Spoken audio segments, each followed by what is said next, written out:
सब लोग मुट्ठी बंद करेंगे, हाथ ऊपर करेंगे और पूरे दिल से बोलेंगे, भारत माता की, भारत माता की, इनकलाब, इनकलाब, वंदे, वंदे।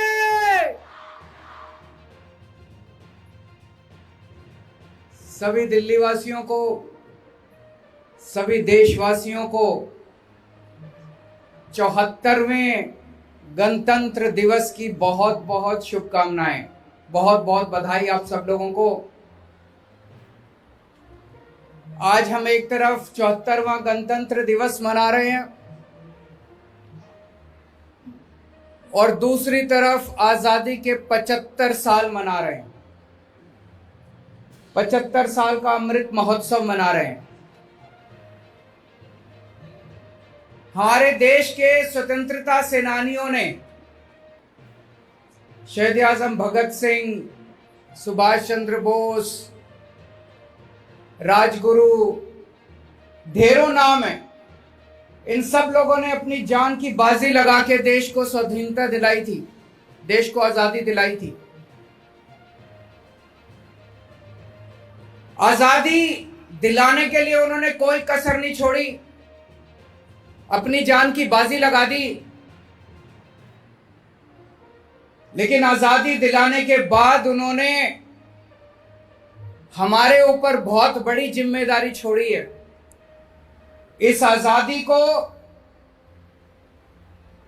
और जनतंत्र को, गणतंत्र को कायम रखने की, संभाल के रखने की और इसको और सुदृढ़ करने की जिम्मेदारी आजादी के बाद की पीढ़ियों के ऊपर छोड़ के वो सब लोग चले गए। और आज गणतंत्र दिवस के 74वां गणतंत्र दिवस मना रहे हैं। उसमें दो बातें बड़ी महत्वपूर्ण हो जाती हैं।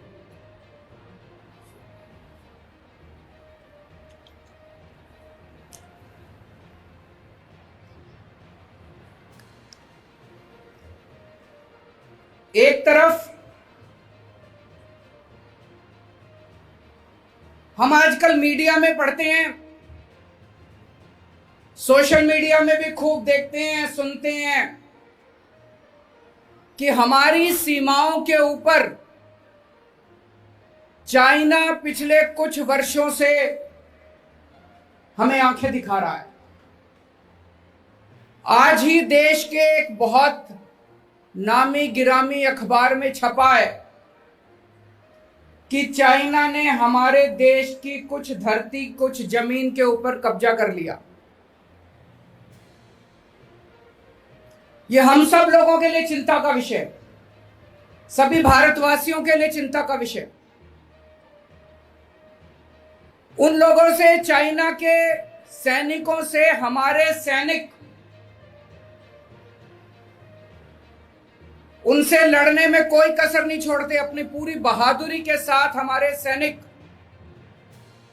चाइना का मुकाबला कर रहे हैं बॉर्डर के ऊपर। एक तरफ हमारे सैनिक चाइना का मुकाबला कर रहे हैं बॉर्डर के ऊपर, तो दूसरी तरफ पूरे देश को, सारी सरकारों को, हर भारतवासी को हमारा भी फर्ज बनता है कि हम उनकी इस लड़ाई में कंधे से कंधा मिला के साथ दें। हमारा भी फर्ज बनता है कि चाइना को कड़ा संदेश दिया जाए कि भारत यह बर्दाश्त नहीं करेगा। हमारा भी यह फर्ज बनता है कि हम चाइना का बहिष्कार करें और उसको सख्त संदेश दें। लेकिन पिछले कुछ वर्षों में हमने क्या किया? एक तरफ चाइना हमें आंख दिखा रहा है, हमारी जमीन पे कब्जा कर रहा है, और दूसरी तरफ हम चाइना से अपना व्यापार बढ़ाते जा रहे हैं, बढ़ाते जा रहे हैं, बढ़ाते जा रहे हैं। 2020 में हम लोगों ने चाइना से $65 बिलियन का सामान खरीदा। $65 बिलियन का सामान खरीदा 2020 में, और 2021 में हमने $95 बिलियन का सामान खरीदा। 50% बढ़ा दिया। हम तो चाइना को और अमीर बनाते जा रहे हैं, उनसे और सामान खरीद रहे हैं, उनको और पैसा दे रहे हैं। हमारे ही पैसे से वो और हथियार खरीद रहे हैं, और सैनिकों की भर्ती कर रहे हैं, और हमारे ऊपर आक्रमण कर रहे हैं। ये तो सही नहीं है। अगर किसी से झगड़ा हो तो हम उससे और सामान थोड़ी खरीदेंगे, और ज्यादा सामान थोड़ी खरीदेंगे। और क्या खरीद रहे हैं हम चाइना से? चप्पल खरीद रहे हैं, जूते खरीद रहे हैं, गद्दे खरीद रहे हैं, कुशन खरीद रहे हैं, चश्मे खरीद रहे हैं।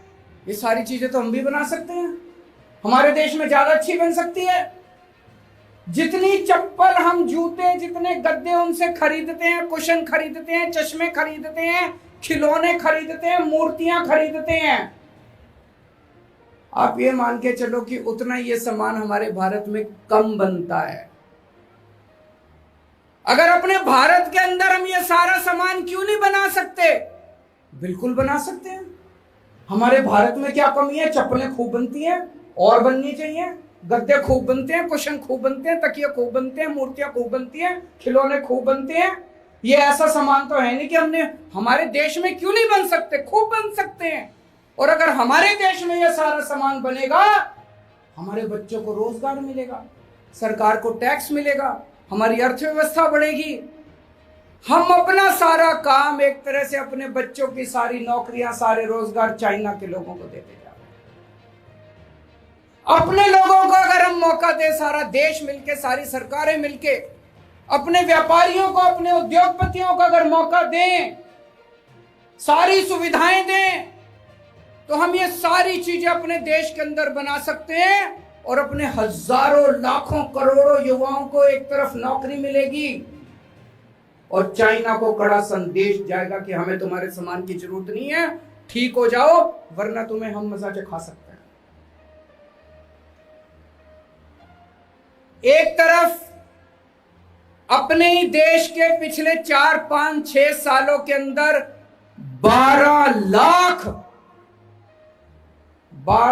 व्यापारी, उद्योगपति अपना देश छोड़ के चले गए, भारत छोड़ के बाहर चले गए, अपनी व्यवस्था से परेशान होके, अपनी एजेंसी से परेशान होके। अपने व्यापारियों को, उद्योगपतियों को हमने इतना दुखी कर रखा है, इतने तंग आ चुके हैं अपने देश के अंदर व्यापारी और उद्योगपति के, अपने देश में धंधा करना मुश्किल हो गया।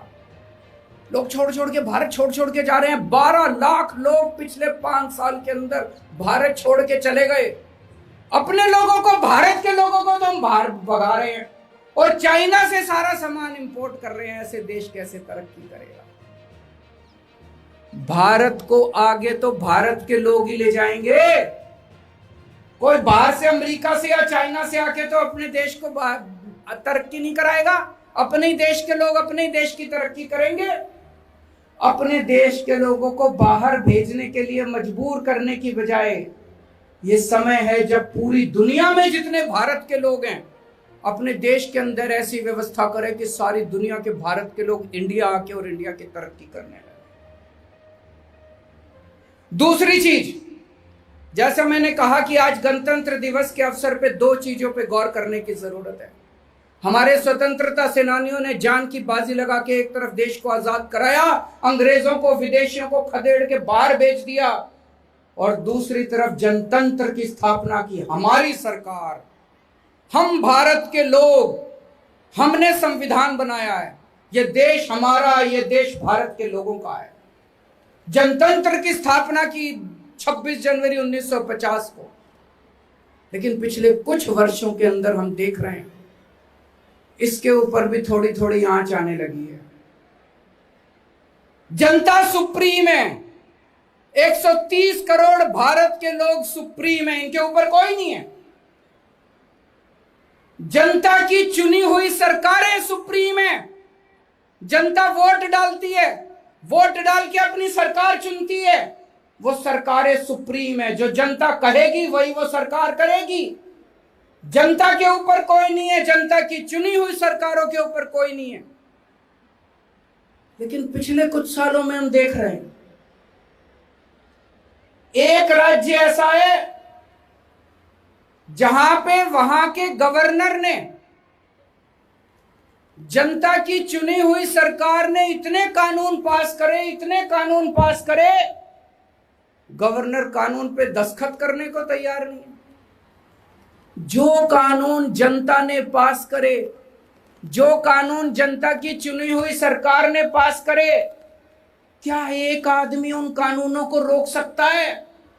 जनता के हित के कानून, जनता के लिए बने कानून, क्या एक आदमी को यह अधिकार होना चाहिए कि वो जनता की अभिलाषाओं को, जनता की कामनाओं को, जनता के कामों को रोक दे? ये तो जनतंत्र नहीं है। इसलिए तो हमारे लोगों ने आजादी के लिए लड़ाई नहीं लड़ी थी। एक और राज्य, वहां के मुख्यमंत्री ने गवर्नर को लिखा, हम फलानी तारीख को अपनी विधानसभा का सत्र बुलाना चाहते हैं।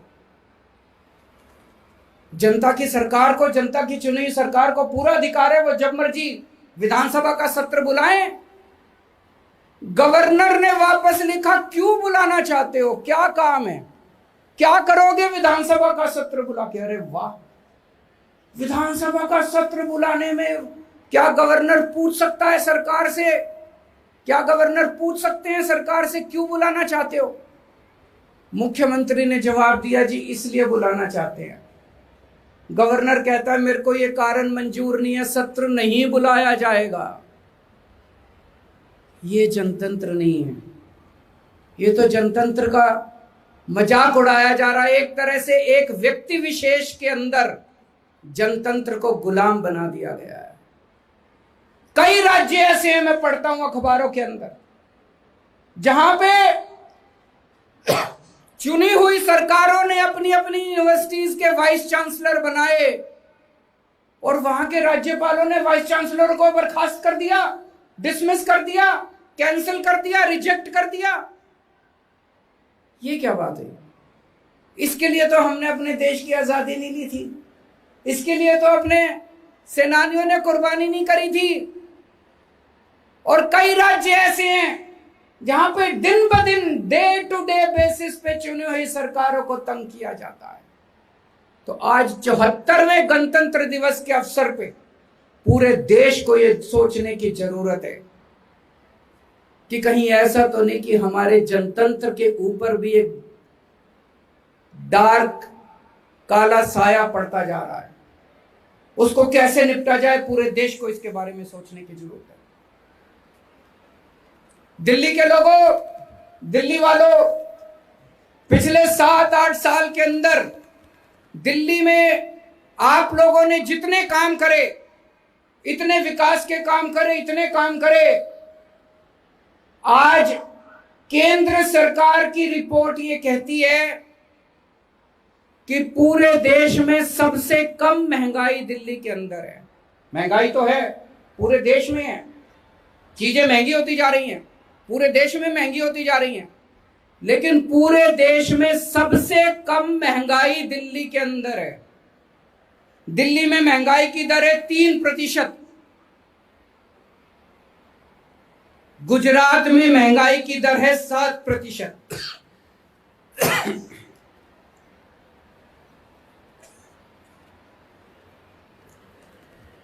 हरियाणा में महंगाई की दर है 7.8%, 2.5 गुना दिल्ली से ज्यादा महंगाई है हरियाणा में।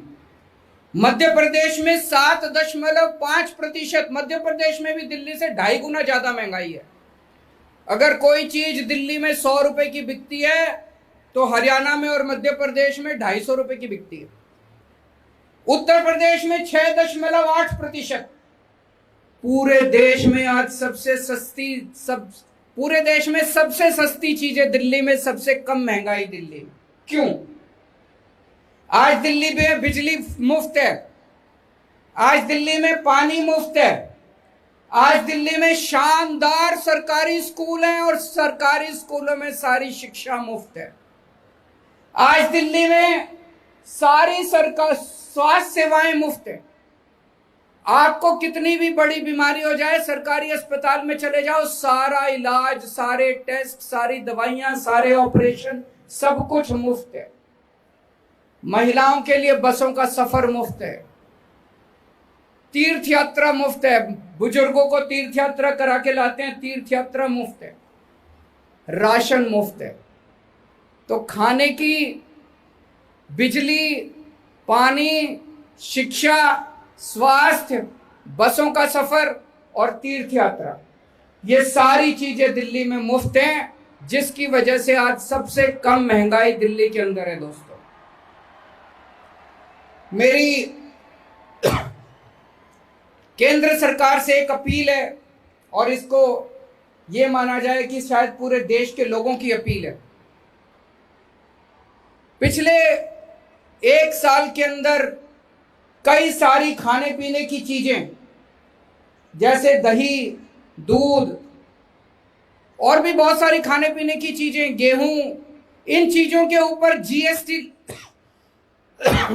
लगा दिया गया। इनके ऊपर जीएसटी लगाने से ये सारी खाने पीने की चीजें बहुत महंगी हो गई। एक आम आदमी के लिए आज अपना घर का खर्चा चलाना मुश्किल होता जा रहा है। पहले इन चीजों के ऊपर जीएसटी नहीं होता था, अब जीएसटी लगने की वजह से ये सारी चीजें महंगी हो गई हैं। मुझे पूरी उम्मीद है कि केंद्र सरकार इन सब चीजों से जीएसटी हटा के और देश के लोगों को बहुत बड़ी राहत देगी, महंगाई से राहत देगी। जीएसटी के सिलसिले में मेरी कई व्यापारियों से भी बात होती है। आज जीएसटी जिस तरह से लागू किया जा रहा है, इसमें ढेरों कमियां हैं। हमारे देश का व्यापारी टैक्स देना चाहता है, 99% से ज्यादा व्यापारी टैक्स देना चाहते हैं, ईमानदारी से काम करना चाहते हैं, ईमानदारी से टैक्स देना चाहते हैं। लेकिन इतनी कठिन, इतनी जटिल व्यवस्था हम लोगों ने बना दी कि कई बार न चाहते हुए भी व्यापारी को थोड़ा सा उल्टा सीधा करना पड़ता है। हमें ईमानदार व्यापारियों की मदद करनी चाहिए। पूरे जीएसटी के सिस्टम को सिंप्लीफाई करने की जरूरत है, सिंपल बनाने की जरूरत है, ताकि व्यापारी इजी, आसानी से जीएसटी दे सकें और जीएसटी प्रणाली को लागू कर सकें। अभी 3-4 दिन पहले मैं तेलंगाना गया था। तेलंगाना के मुख्यमंत्री ने बुलाया था, वहां पे 4 मुख्यमंत्री आए थे। तेलंगाना सरकार ने एक बहुत शानदार कार्यक्रम शुरू किया है। तेलंगाना में 4 करोड़ की जनसंख्या है। उन्होंने 4 करोड़ लोगों की आंखों का टेस्ट करवा रहे हैं। वो सारे, हर आदमी, बच्चा, बूढ़ा, आदमी, औरत, जवान, गरीब, अमीर, सबकी आंखों का फ्री में टेस्ट करा रहे हैं। बहुत अच्छी बात है। जिन जिन की आंखों में कुछ गड़बड़ निकलेगी और लगेगा चश्मे की जरूरत है, सरकार उनको फ्री में चश्मा देगी। बहुत अच्छी बात है। और अगर जरूरत पड़ेगी, जिन जिन लोगों को जरूरत पड़ेगी, उनको सरकार फ्री में उनका ऑपरेशन करवाएगी। तो एक तरह से पूरे तेलंगाना में 4 करोड़ लोगों की आंखों का ख्याल सरकार फ्री में रखने जा रही है। मुझे बहुत अच्छा लगा देख के, और मैंने वहीं ऐलान किया मैं दिल्ली में भी इसको लागू करूंगा। दिल्ली के अपने 2-2.5 करोड़ लोगों की सबकी आंखों का फ्री में हम टेस्टिंग कराएंगे, फ्री में चश्मे देंगे, फ्री में उनका ऑपरेशन कराएंगे। मुझे लगता है हमें सब लोगों को एक दूसरे से सीखने की जरूरत है। आज तेलंगाना ने यह काम करा, हम सीख के आए, हम दिल्ली में करेंगे। पंजाब के मुख्यमंत्री भगवंत मान साहब ने भी वहीं पे ऐलान करा कि पंजाब में भी करेंगे। दिल्ली में हमने मोहल्ला क्लिनिक बनाए। तेलंगाना के मुख्यमंत्री साहब यहां पे मोहल्ला क्लिनिक देखने आए, उन्होंने वहां जाके उसको चालू किया। दिल्ली में हमने स्कूल अच्छे कर दिए। तमिलनाडु के मुख्यमंत्री स्टैलिन साहब दिल्ली आए, उन्होंने दिल्ली के सरकारी स्कूल देखे, उनको बड़ा अच्छा लगा, उन्होंने जाके अपने सरकारी स्कूल अच्छे करने चालू कर दिए। मेरे को याद है बचपन से 10वीं क्लास से सुनते थे, 10वीं क्लास से जब बच्चे होते थे तब से सुना करते थे केरला में स्कूल बड़े अच्छे हैं, केरला में हेल्थ सिस्टम बड़ा अच्छा है। मेरे को ये नहीं समझ आया यार, इतने सालों से केरला में हेल्थ और स्कूल अच्छा है, तो उनसे सीख के बाकी देश में हम लोगों ने क्यों नहीं कर लिया अभी तक? हम एक दूसरे से क्यों नहीं सीखते? मैं जैसे जैसे जितना जितना देश में घूम रहा हूं, मेरे को लग रहा है ऐसी कोई समस्या नहीं है जिसका समाधान हमारे देश के किसी ना किसी राज्य ने, किसी ना किसी गांव ने ना निकाल रखा हो। हर समस्या का समाधान निकाल रखा हम लोगों ने। किसी समस्या का समाधान तमिलनाडु ने निकाल रखा है, किसी का मध्य प्रदेश ने निकाल रखा है, किसी का वेस्ट बंगाल ने निकाल रखा है, किसी का असम ने निकाल रखा है। लेकिन हम आपस में सीख ही नहीं रहे। आपस में सीखेंगे, सारे देश की सारी समस्याओं का समाधान निकल सकता है, पर हम आपस में सीख नहीं रहे। हम आपस में लड़ रहे हैं, इतना लड़ते हैं हम आपस में, इतना लड़ते हैं। क्या जरूरत है लड़ने की? अभी आजकल मैं देख रहा हूं जुडिशरी से लड़ रहे हैं। बताओ, जुडिशरी से लड़ने की, जजों से लड़ने की क्या जरूरत है यार? ये अच्छा संदेश नहीं जाता पूरे देश के अंदर। सारी राज्य सरकारों से लड़ रहे हैं,